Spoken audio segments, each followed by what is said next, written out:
Hello, everyone. Welcome to More to the Picture Than Meets the Eye, Behind the Lens with legendary sports photographer Steve Babineau. I'm John Horrigan. Babs has nearly 50 years experience photographing the Boston Bruins, the Boston Celtics, the Boston Red Sox, NHL, WHA, college hockey, concerts, especially with a focus on Neil Young and Pearl Jam. Babs, great to see you back. How are you, buddy? I'm all right, buddy. How are you? All right. Good to see you. So last time, Babs, in the show, we were talking about the World Hockey Association, and we were talking about the Golden Jet Bobby Hull. Now, here's a good photo here. This is Mark Tardif playing for the Wow. Los Angeles Sharks, which I believe only really lasted one season in the Correct. WHA Yep. before they moved. Yep, look at those uniforms, and he could play. That was a pretty cool uniform. That looks like it's Paul Hurley going after him there. Yep. But he definitely was their main player that I would, they had Gary Veneruzzo on that team as well. Yep. 39 goals. I think Tardif had 40 goals.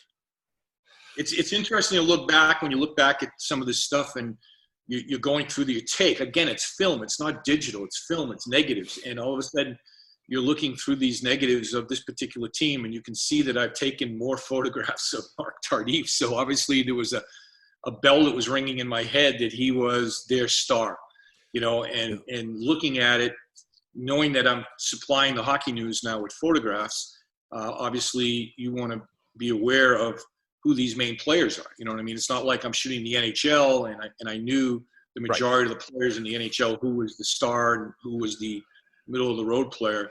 With the LA Sharks coming to town, Mark Tardif was the player. So, and their goaltender was George Gardner, Civ. Gardner, yeah. So that's a great photo. And Tardif went on to excel with the Quebec Nordiques and WHA. Had a marvelous career. A lot of photos of him with Quebec. All right, this is a big one here. It's black and white too. Guy, Jerry Cheevers. I didn't have a relationship with Jerry Cheevers when he went over there, working, shooting some NHL stuff, but he went there, and the fact that it was Jerry Cheevers, he was on that team. Jerry Pinder was on that team. Was Ron Paul Buchanan? Andrea was on that team. Paul Andrea, did you say? Yeah. So, they had a pretty good team, and Jim West. I remember just the fact that they had Cheevers in goal was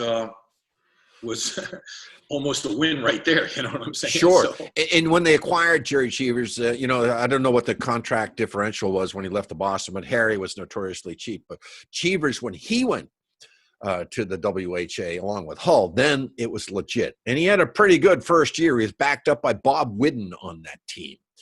And they had this may be a little bit later on with him playing there, because this kind of looks like it could be the Hartford Civic Center. This angle that I'm shooting at looks like it might be the penalty box, because I'm at ice level. So, I mean, he didn't last the whole time in the WHA, because he came back to the Bruins. He played, 3 years? And wore number 31 for the Bruins. Did Not he? 30. Yeah, he wore number 31 when he first reported back to the Bruins. Wow. Because Dave, I got Dave Reese in my mind. Reese would have been from that team, and he had number 30 already. But this definitely, it could be Springfield, but I'm pretty sure it could be. It's Hartford. My opinion, that jersey needs to be retired. And of course, the iconic mask, Babs. Look at that. Oh yeah. Still had that same mask. Stitches. With the bees, and had a unique style of play. Didn't roam too much. Just, you can see he's pretty deep in the crease right there already, and he's tracking the play, so it's not like he's out trying to cut the angle down already. But he was Jerry Cheevers, and he was a great goaltender. Yeah, and look at the equipment. Unlike the Bullfrogs in modern hockey, he's got the big blocker going, and he used the glove hand, but he's got the pads that are just a little wider than his actual legs. And that mask, I guess it happened in practice. He was knocked down, went to the locker room, and Sinan asked where he was. And I think Dan Canny or maybe Frosty put stitches on his mask, and they continued to do that. And it was the first time that anybody ever marked a mask. Yep. They'd been these white, gaudy Jason the Axe Murderer type masks. And so that was a real plastic, and that led, like I said, when I got in and started shooting the NHL, all the goaltenders were wearing kind of like white masks. You know, Jimmy Rutherford, Eddie Jockman, those guys were all wearing just a plain white mask, and then they slowly but surely started to change. And I remember Chico Resch, and the famous mask that is well known is the Gilles Graton mask. Oh, we're going to get to that. Yep, we'll get to that in a second. That's a great one. That's a classic mask. Yeah, but Cheesy was great. I think they should pull the number, retire him. Now, here's the great one, Mr. Hockey. There's Gordy, and you know, watching Gordy as a kid growing up playing for Detroit, you know, and now being able to photograph Gordy as well as Bobby Hull playing in this league. You know, they're older, but the bottom line is they were still very capable of playing the game. And Gordy playing with his boys has to be pretty special for him, for sure. The archetypal power forward.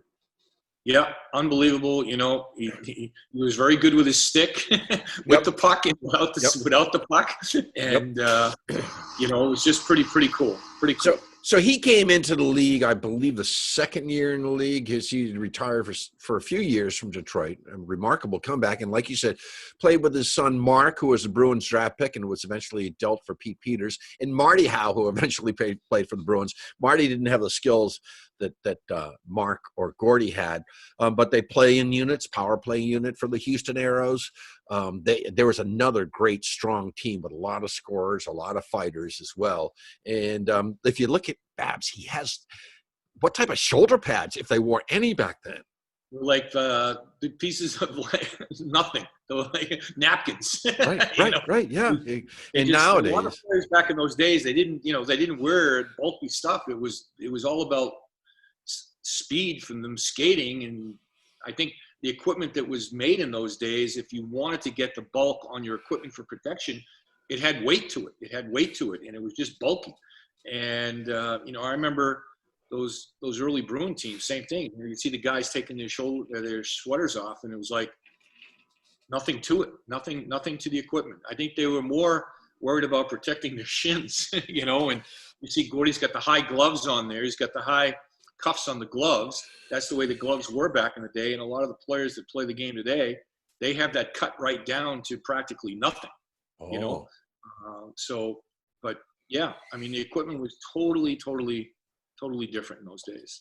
And what's ironic is that he finished his career with the New England Whalers, and he also played with this guy on the New England Whalers, Bobby Hull, the first season that they merged into the National Hockey League. So that was 16 cool. 16 games, I think it lasted for them two together.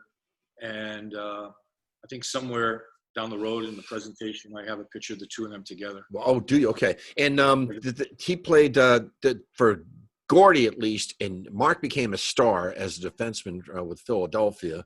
And for Gordy, though, in the WHA, for him to come back to the NHL in his 50s was unbelievable. And I believe he dressed in his 60s for an international Detroit Vipers. IHL has skated one game for them. But that's truly remarkable. Gordie Howe, Mr. Hockey. Team Canada, the WHA Team Canada 74 played. Correct, yeah. And, that team was, when you look at who was on that team, you know, Bobby Hull, Gordie Howe, Frank Mahavich, Paul Henderson, Jerry Cheevers, I think Andre Lacroix, Tardif. What did they call that, Babs? Not the Summit Series. They called it a Summit, but it was WHA. All those guys were banned from playing in the 72 Summit Series. So when they played in this series, it was 74, was it? Yeah, I think it was called the Summit 74 Ralph series. Backstrom. And I remember it had international, I think, on the back of their jerseys rather than nameplates. It just said international. So, but I do have that. I did go to Quebec City for the opening game. If I don't know if it was the opening game, but I know they played in Quebec City because I went to Quebec City to photograph them playing. Ooh, really? I'd love to see some of those if you can find them. I know you've got hundreds of thousands of negatives, but that's another thing. You need to have a good memory to remember what image you shot, where and when. It's like me with my books. I can look at a book and I know what page to open up to. If I've learned anything in going now and working on a couple of book projects, the one thing that I would tell a photographer today is hold on to your rosters from the games. Because as I look back on these negatives that are kind of like mixed together years and years and years, and you're pulling up a player on Houston or on another team, and it's number 15, and you don't immediately identify with him. You're trying to figure out who that is. Yep. And there's not enough info online that basically gives you rosters of, you're guessing. I think this is the 74-75. So you're typing in, Indianapolis Racers roster 74-75, and the roster is there, but sometimes they don't have the numbers that go with the roster. Right. So now it's like, okay, who is number 15? Who is number 15? Right. You have to do it by a process of elimination. And Mark Walland has helped me a lot with identifying some of those players. Oh, really? Oh, good. So, I mean, that would be the first thing I'd say to somebody: hold on to your rosters, because I did not hold on to my roster sheets. Yeah. I'd say if myself, you, and Mark Walland, the three of us as a triumvirate are the best WHA historians in the United States. And I put the three of us together and take on anybody in a trivia. So here's Gordy's card. Talk about this. Yeah, this is Topps. And I believe it was the last 2 years that Topps made WHA cards. They originally started making the WHA cards and used the publicity photos, the posed training camp photos on a majority of their cards. And then I had told them that I was shooting, game action photography of the WHA for the Hockey News. So they started giving me a list of players that they were putting into their sets. And I believe this, the 78-79 was the last season, and 77-78. I think they started to sprinkle some action photos in their card sets, probably starting in 76, 77. But then, when they got to those last two series of cards that they did, I had quite a few game action photos used in cards. And, again, so that, here I was technically already having photos used by Topps NHL. In my first card sets were 76 for the Topps NHL. So they had, I think, the confidence in what I was shooting to supply them with photography of the WHA as well. So the only difference here is shuttling between arenas, where, now over those last 2 or 3 years, the Whalers were in Hartford, and then the roof collapsed and they had to go to Springfield.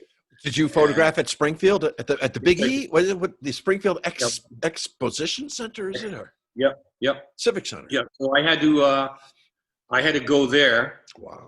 And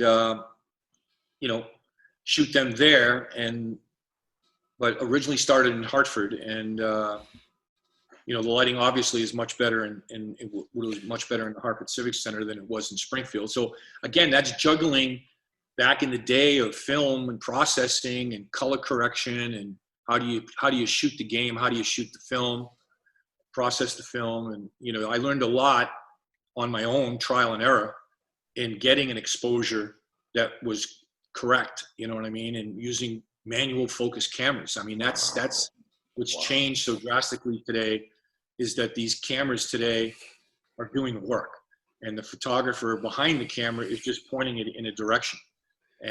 But back in the day, you had to manually focus. So having played the game of hockey, anticipation, using a long lens, an 80 to 200 millimeter lens or a 300 millimeter lens, it was tracking. It was tracking and focusing.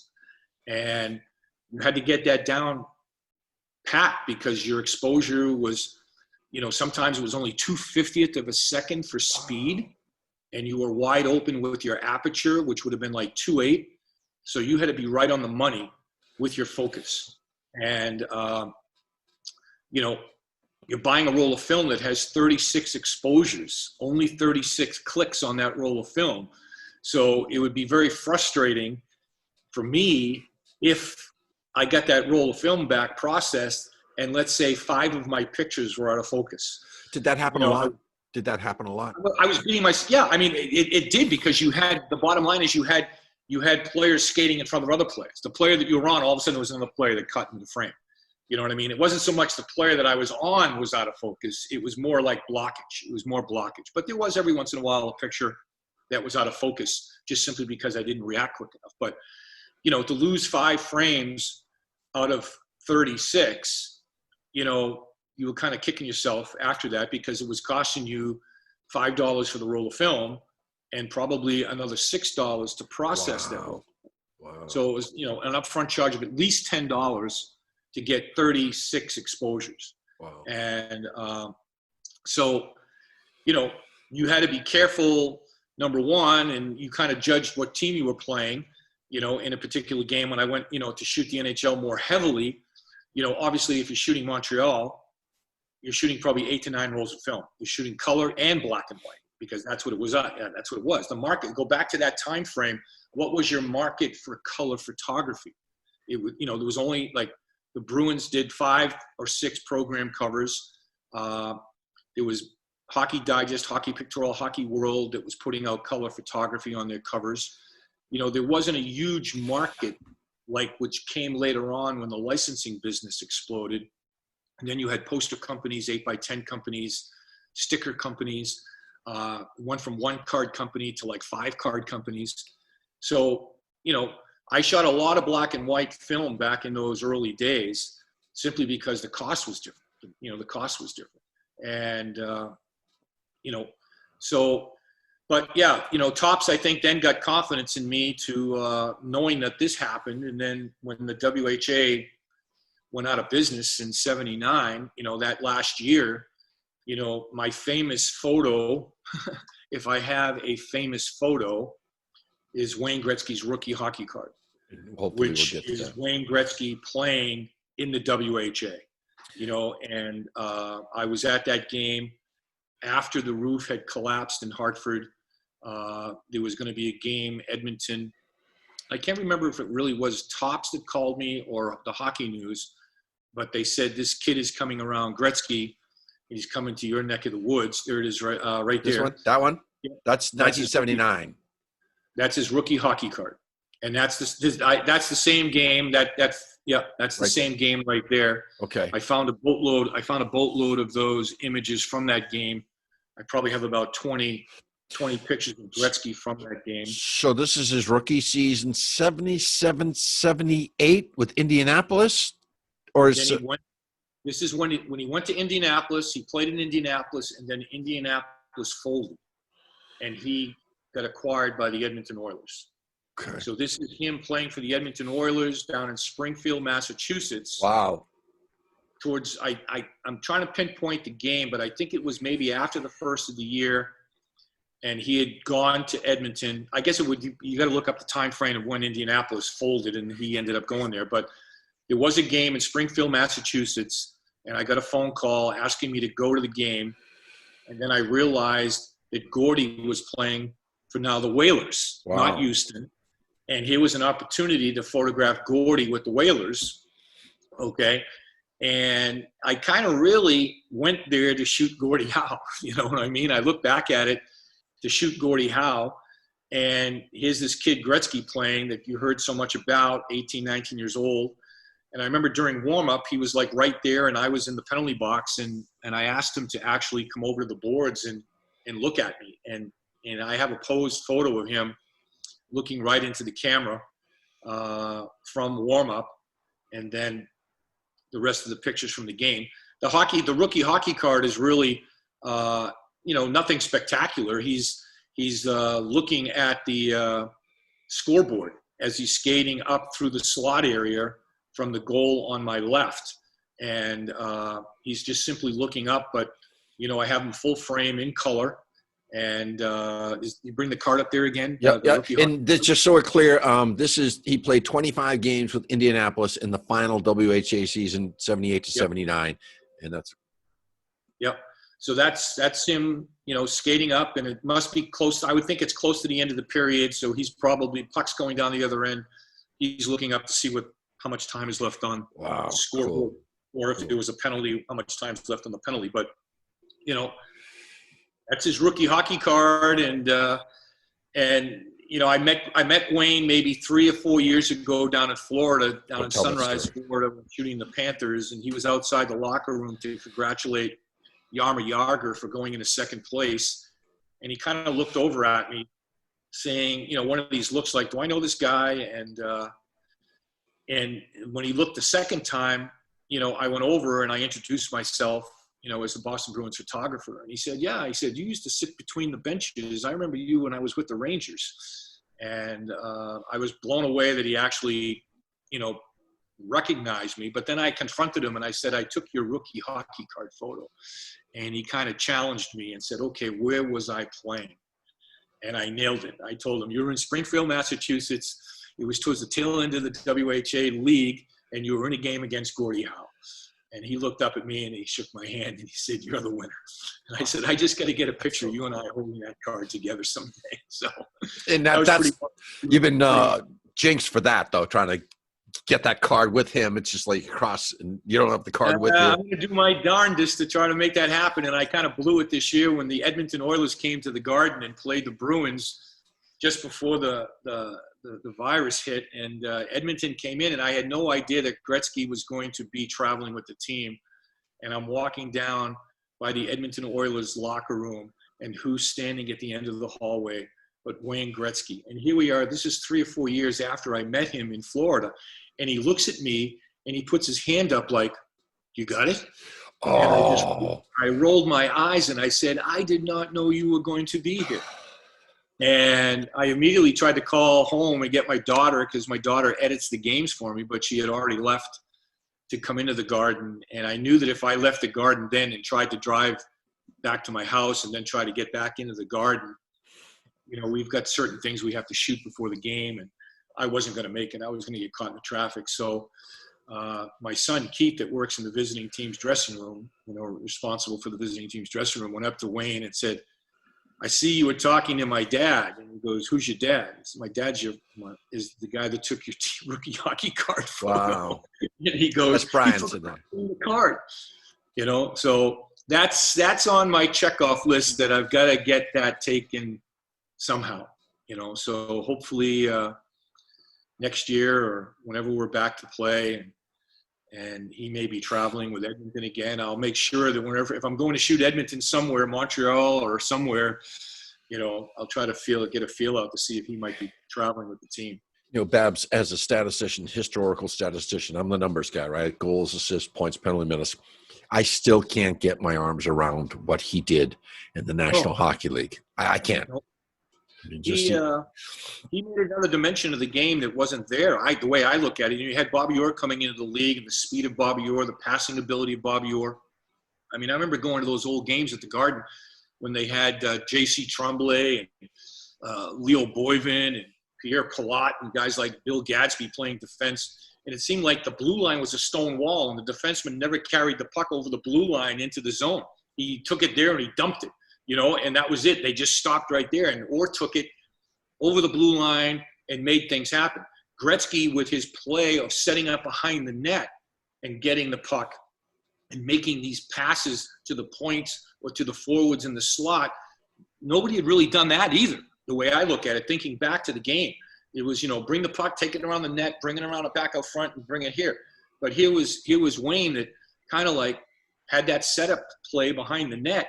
And once he had the net there, the two defensemen didn't know what to do. They were standing in front of the goal, you know, this and that. And guys just swarmed around the net, and he made the key plays, you know, maybe pass it off and then get back in front of the net. I mean, you know, he wasn't physical. He was protected, you know, he had guys on his team to protect him, and he just made it happen, you know. You know, and there are a lot of great players that he made, and other guys like Glenn Anderson. Yeah. Andy's one of my friends, and I thought he had a great career. 6 Stanley Cups. Yari Curry, you know, the Messier, right? Paul Coffey, right? So, I mean, there's just so many great forwards on that team, and that's a good story. He carried the puck and made plays happen. Coffey was like War in a roundabout way, and so if he's taking it deep, then Wayne's, you know, that's from that same game. Same game, rookie game in Springfield. Yeah, in Springfield. There's a hair on him there, you know. Wow. Looks like mine. That's great. And he was 17. I think he had just turned 18. I'm not sure of his birthday. He's 17 or 18. He came to the Indianapolis Racers at the age of 17, and I think they were done before the year 78 ran out. So what a marvelous player. Thin as a rail, too. but the hand-eye coordination wasn't a goal scorer, even though he scored 92 one year. But as you just discussed, the way he moved the puck, and he needed protection. He had Semenko and later guys like McSorley. Something out here. So if you can see clearly on that jersey right there, you can see the circular dimension of the Edmonton Oilers crest. So that crest on the WHA uniform was much rounder. Huh. Okay. But the color coordination when Edmonton came into the NHL that next season was almost identical, similar. Orange so and blue.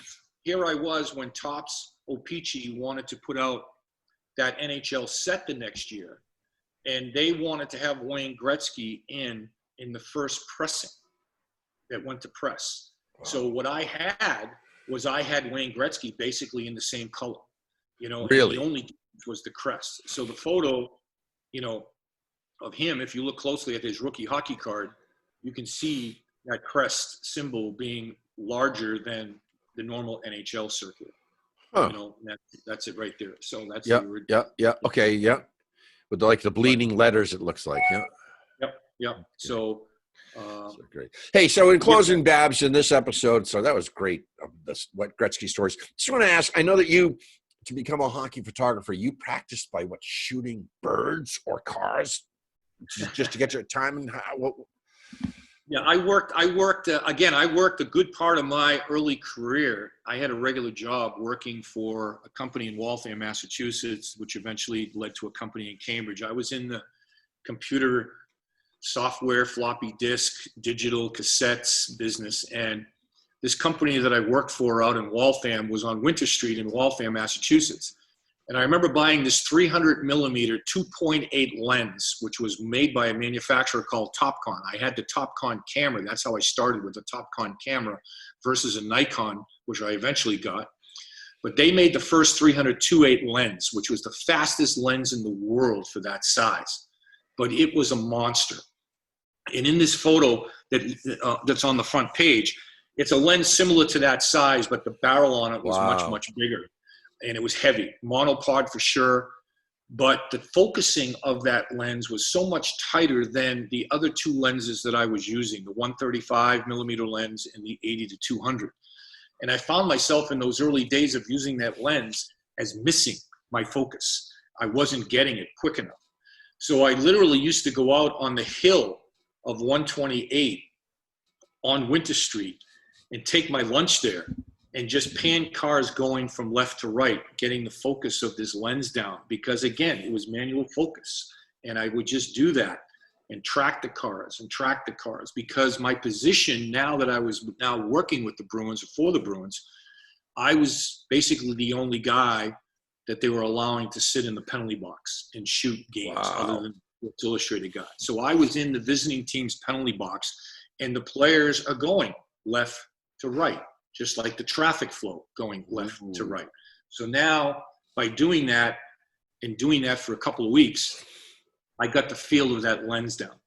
And that just added a whole nother dimension to my sales, because I'm in the game, being in that position. I'm literally in the game, and I'm looking down the goaltender's throat here, and I had put strobes in the building in 1979, flashes in the ceiling, and that changed my film quality from going from Ektachrome, high-speed film, to Fuji 100 film indoors.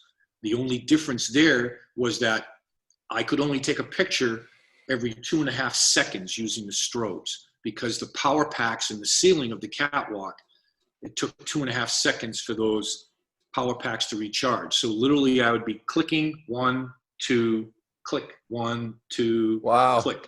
You see what I'm saying? I must have said that 90 million times in my life, in my head. 1, 2, click, 1, 2, click. And if you didn't wait, then the shutter of the camera opened, but the flash wasn't timed to it. So it was dark. It was a wasted photo. So, wow.